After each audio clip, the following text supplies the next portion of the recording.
सोचो आप, अगर 20,000 का फोन केवल 7,000 में मिले, या फिर 80,000 की बाइक केवल 20,000 रुपये में मिले, या फिर 8 लाख 10 लाख रुपए का ट्रैक्टर सिर्फ 2 या 2.5 लाख रुपए में मिले, तो इंसान सोचता है यार खरीद ही लेते हैं, और कोशिश भी करता है खरीदने के लिए। और उस कोशिश में वो ऐसा कोशिश कर जाता है कि वो खरीद तो कुछ नहीं पाता, बल्कि उसके पास जो पैसे थे, मोबाइल के चक्कर में 7-8 हज़ार या 10,000 11,000 12-12 हज़ार चले जाते हैं।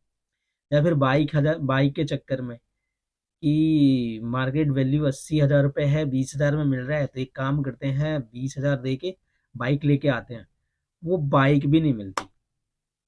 ठीक है, और नहीं उनका जो 20,000 30,000 40,000 ठग जाते हैं उस चक्कर में। ऐसा ही केस ट्रैक्टर वाले मामले में भी है कि वो 2.5 लाख 3 लाख रुपए ठग जाते हैं, उनको ट्रैक्टर भी नहीं मिलता। तो खैर ये तो बड़ी बात हो गई ट्रैक्टर वाली। मैं छोटी बात बताता हूँ, सिर्फ ओनली मोबाइल के बारे में बात बताता हूँ, जो कि मेरे साथ हुआ था एक घटना। कि मैंने वीवो का फ़ोन देखा था ओ एल एक्स एप्लीकेशन पे। ओ एल एक्स एप्लीकेशन लगभग हर कोई जानता होगा। ओ एल एक्स एक एप्लीकेशन ऐसा है जहाँ पे आप पुराने चीज़ भेज सकते हैं या पुरानी चीज़ खरीद सकते हैं। तो ओ एल एक्स पे मैं भी लालच में आ गया था। तो एक बार क्या हुआ कि मुझे मोबाइल लेना था, तो मैं अक्सर वो दूसरे एप्लीकेशन पे देखा करता था। तो एक दिन मैं कहा यार ये ऐसा करते हैं कि नया मोबाइल नहीं लेते हैं, पुराना मोबाइल ले लेते हैं। तो मैंने ओ एल एक्स पे सर्च किया, ओ एल एक्स पे मैंने सर्च किया, तो एक वीवो का फ़ोन था बहुत बढ़िया, जिसकी कीमत थी मार्केट में 20,000 रुपये, लगभग 20,000 रुपये से ऊपर का ही था। तो जब वो मुझे वो दिखाई दिया, मैं कहा यार सही है। जब वो 20,000 का फ़ोन 7,000 में मिल रहे हैं, तो एक काम करते हैं यही ले लेते हैं। और दूसरी बात यह है कि ये मार्केट में 20,000 रुपये है, 20,000 क्यों फंसाना, 7,000 में अवेलेबल है। तो मैंने क्या करा कि ले लिया। अब लिया क्या, लिया कुछ नहीं भाई। लिया नहीं, बल्कि दे दिया। तो सीन ये हुआ कि मैंने मैसेज किया ओ एल एक्स वाले को। अब वो एल एक्स वाले को मैंने जब मैसेज किया, तो वो बोल रहा है बंदा कि ऐसा सर, मैं आपके बगल वाला ही कैंप में था, वहाँ से मेरा वो हो गया है, ट्रांसफ़र हो गया, मैं कहीं और चला आया हूँ, और मैं कल तक तो वहीं पे था। मैं कहा ठीक है सर। तो वो कह रहा है एक्चुअली मैं आर्मी से हूँ। मैं कहा सर हाँ ठीक है, हो सकता है आर्मी से हूँ। एक्चुअली वो मेरे बगल में 2-3 आर्मी कैंप हैं, जैसे एक आई टी बी पी है, एक बी एस एफ वाला है, एक एयरफोर्स वाला है। तो यहाँ पे बहुत बड़े बड़े कैंप हैं। तो मुझे लगा कि हो सकता है कि हाँ वो चला गया होगा, ट्रांसफ़र हो गया और चला गया। उसने कह रहा कि आपका व्हाट्सअप नंबर दे दो। मैंने अपना व्हाट्सअप नंबर दे दिया। जब अपना व्हाट्सअप नंबर दे दिया, तो उसने मोबाइल के फ़ोटो भेज दिए। मोबाइल के फ़ोटो के साथ साथ उसने आई डॉक्यूमेंट्स भेज दिया कि मैं आर्मी में हूँ, कैंटीन कार्ड भेज दिया, 2-3 तरीके का चीज़ भेज दिया। वो जो भी भेजा, आधार कार्ड भेजा, पहचान पत्र भेजा, जो भी था वो सारा नकली था। और बंदा पता नहीं कहाँ बैठा हुआ था, लेकिन वो अच्छी तरीके से जान गया था, क्योंकि मैंने अपना लोकेशन बता दिया था कि मैं कहाँ पे रहता हूँ। तो मैंने बता दिया, तो लगभग वो जान गया था। उसके बाद से उस बंदे का फिर से दोबारा कॉल आता है, ऐसा सर, अगर आप फ़ोन लेना चाहते हैं तो आप एक काम कीजिए, आप डिलीवरी चार्ज दे दीजिए, जो डिलीवरी चार्ज है, और थोड़े कुछ एक्स्ट्रा पैसे दे दीजिए, मैं हम आपको वो डिलीवर करा देते हैं। मगर डिलीवरी चार्ज कितना देना होगा? तो वो उस आदमी ने बोला कि 2,000 रुपये कर दो, हम भेज देते हैं, डिलीवर कर देते हैं। मैं यार उस टाइम पे आया, और दूसरी बात ये है कि हम सब जो भी हैं, हम हैं और आप हैं, मतलब लगभग सब, इंडियन आर्मी से हर कोई प्यार करता है, इसमें कोई शक वाली बात नहीं है, हर कोई प्यार करता है। अब इंडियन आर्मी की वजह से मैं भरोसा कर गया। मैं भरोसा करके 2,000 रुपये ट्रांसफ़र कर दिए। जब 2,000 दे दिए उसको, उसके बाद से उसने क्या करा, एक फेक रसीद बनाई। फेक रसीद बना के ट्राइकॉन, वो उसका ट्रैकॉन का फेक रसीद मेरे पास भेज दिया। जब उसने मेरे पास फेक रसीद भेज दिया, तो मुझे थोड़ा ट्रस्ट होने लगा कि हाँ हो सकता है कि मेरे पास ये आइटम डिलीवर हो जाए। फिर मैं कहा यार आइटम डिलीवर हो जाए, चलो ठीक है, 2,000 रुपये चलेंगे, कोई बात नहीं है। मैं खुश हो गया, मैं कहा भाई मेरे पास आ गया। मैं कहा ट्रैकिंग आईडी भी आ गई दुनिया भर की, मतलब रसीद आ गई, मैं उस पर भरोसा कर गया। अब उस पे एक फिर से दोबारा फ़ोन आया, कह रहा सर एक्चुअली सीन ये है ना कि हमारे जो बॉस हैं, जो हमारे मेजर हैं, उनका कहना है कि आपको जल्दी से ये काम करवाना है और काम करवा के मुझे कहीं और जाना है, यहाँ से भी दूर जाना है, ड्यूटी पे बॉर्डर पे जाना है, यहाँ वहाँ जाना है। अब वो मेरे को बेवकूफ़ बनाने लगा। अब उस टाइम पे मुझे एकदम बिल्कुल समझ नहीं आ रहा। मैं कहा यार 2000 तो दे दिया और बाकी बचे हुए पैसे मुझे 7000 में फ़ोन मिलने वाले थे। अब मैंने 7000 रुपये में मैं कहा 2000 तो दे ही दिया है, 5000 रुपये मैंने फिर दे दिए। अब 2000 और वो चले गया। उसके बाद मतलब 2 घंटे बाद कह रहे कि आपको मतलब हो सकता है कि 2 घंटे बाद डिलीवरी वाला फ़ोन करे। फिर 2 घंटे बाद फ़ोन आया।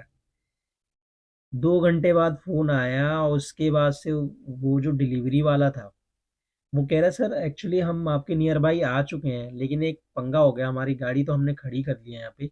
सीन हो गया कि हमारा बॉस का फ़ोन आया था, मतलब हमारे मेजर का फ़ोन आया था, और ये जो इन्होंने भेजा है, आर्मी वालों ने जो भेजा है, वो देना है आर्मी वाले आईडी पे देना है, तो मतलब नॉर्मल आदमी को दे नहीं सकते, मतलब हम हमें दे नहीं सकते। मैं कहा यार सर ये क्या बात हुई, अगर आप हमें नहीं दे सकते तो फिर आप दोगे क्या? कह रहा है एक बंदा है, मतलब एक आदमी है, वो आर्मी से हैं, हम उनको दे देंगे। अब उनको जब हम दे देंगे, लेकिन वो बंदा, मतलब वो जो आर्मी वाला बंदा है, वो पैसे लेगा, 3-4 हज़ार रुपये लेगा, तब वो आपका काम करेगा, वो लेके अपने आईडी से लेके फिर आपको दे देगा। अब वो अच्छा खेल गया। अब अच्छा खेल गया तो फिर क्या हुआ, उसका फोन आया कि सर एक काम करते हैं, आप पैसे दे दो, नहीं तो ये वापसी रिटर्न चला जाएगा, फोन वापसी रिटर्न चला जाएगा। मैं कहा यार सही है, फ़ोन वापसी रिटर्न चला जाएगा, मतलब पैसे पैसे लिए जा रहे हैं। फिर मैंने उस आदमी के पास फ़ोन करा, जिस आदमी ने आर्मी वाला बन के बताया था, वो भी बंदा वही बात कर रहा था। कह रहा है कि सर वो तो देना ही पड़ेगा, वो आपको देगा नहीं, आर्मी वाले को देगा। अब उसमें भी मुझे समझ नहीं आया। मैं कहा यार, फिर मैं कहा सर मेरे पास 5000 नहीं है, मैं इतना नहीं कर पाऊंगा। तो कह रहा है "एक काम करो, आपके पास कितना पैसा"। मैंने बोला 3000 रुपये है। तो कह रहा है कि 3000 नहीं, 4000 का जुगाड़ करो, मैं बात करता हूँ, अगर 4000 में दे देंगे तो ठीक होगा। फिर वो फिर 10 मिनट बाद उसका फ़ोन आया, कह रहा है कि एक्चुअली 4000 में मैंने बात कर लिया, आप 4000 रुपये भेज दो और तभी आपका जो पार्सल है वो मिल जाएगा। भाई साहब वो 4000 रुपये भी मैंने दे दिए। अब जब 4000 मैंने दे दिए, फिर मैं कह रहा हूँ भाई अपना एड्रेस दे दे, कहाँ तक आ गया, मैं आ रहा हूँ। तो उसका रिस्पॉन्स नहीं मिल रहा, वो और पैसे मांगने लगा। मैं कहा यार ये तो सही चूतिया काट रहा है। तो मैंने उसका फ़ोन रख दिया, मैंने उसको धमकी दी कि देख भाई अगर तू दिया नहीं तो मैं कंप्लेन कर दूंगा, ये कर दूंगा, वो कर दूंगा। अब वो कह रहा है कि देखो सर एक्चुअली वो ना हमारा पार्सल अटक गया है आर्मी की उसमें कैंप में, अब वो समझ नहीं आ रहा, आपको भी नहीं मिल रहा, मुझे भी नहीं मिल रहा, तो यहाँ तक तो दिक्कत है। तो उसके बाद से फिर क्या हुआ कि हम चले गए। चले कहाँ गए, कहीं कुछ हुआ ही नहीं। फिर हमने बड़ी कॉल करी, कह रहा सर आपको ना अब ये पेंडिंग में चला गया, आपको एक एक महीने तक वेट करना होगा।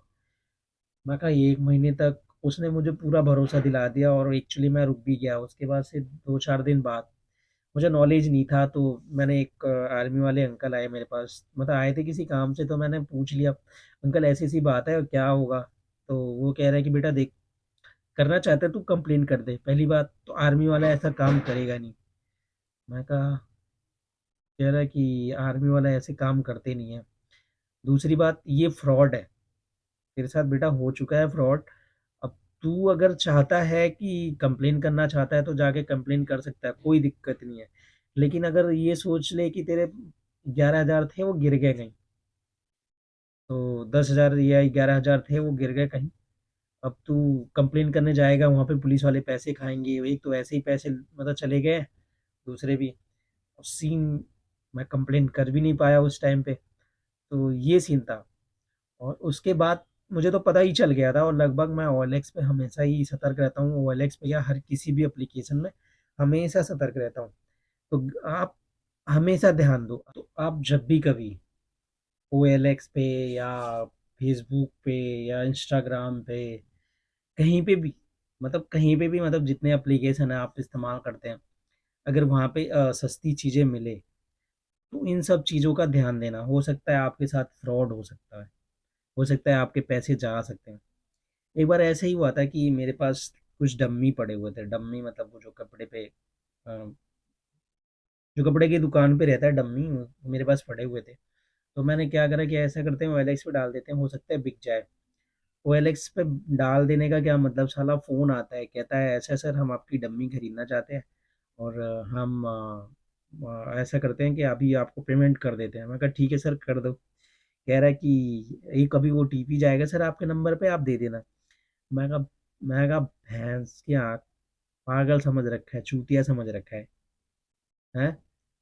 तू मुझे मतलब ओटीपी दे भेजेगा और मैं तुझे दूंगा? तेरे जैसे बहुतों ने पढ़ा रखा है। तू निकल ले यहाँ से बेटा, इसी में भलाई है। तो ये सीन था। तो मुझे तो समझ में आ गई बात। मैं कभी भी मतलब सस्ती चीज़ पे अब नहीं जाता, ध्यान नहीं देता, क्योंकि कहीं ना कहीं फ्रॉड होने वाली चीज़ होती है। तो आप भी एकदम सतर्क रहें, एकदम सावधानी बरतें कभी भी ओएलएक्स पे या कहीं पे भी, बहुत मतलब बारीकी से ध्यान दें। कोई भी 1 लाख रुपए की चीज़ आपको 20 हज़ार में नहीं देगा। आपको भी पता है और मुझे भी पता है, लगभग सभी को पता है।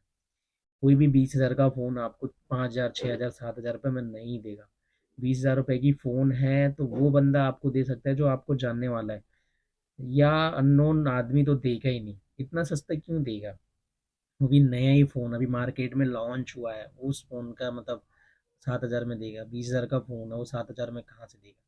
तो जब भी आप ऐसी चीज़ें खरीदें या और मतलब कहीं पे भी वो करें, तो आप इन सब चीज़ों का ध्यान में रखें। धन्यवाद। और अगर हमारे चैनल पे आप नए हैं तो लाइक शेयर कमेंट सब्सक्राइब करना ना भूलें। सब्सक्राइब तो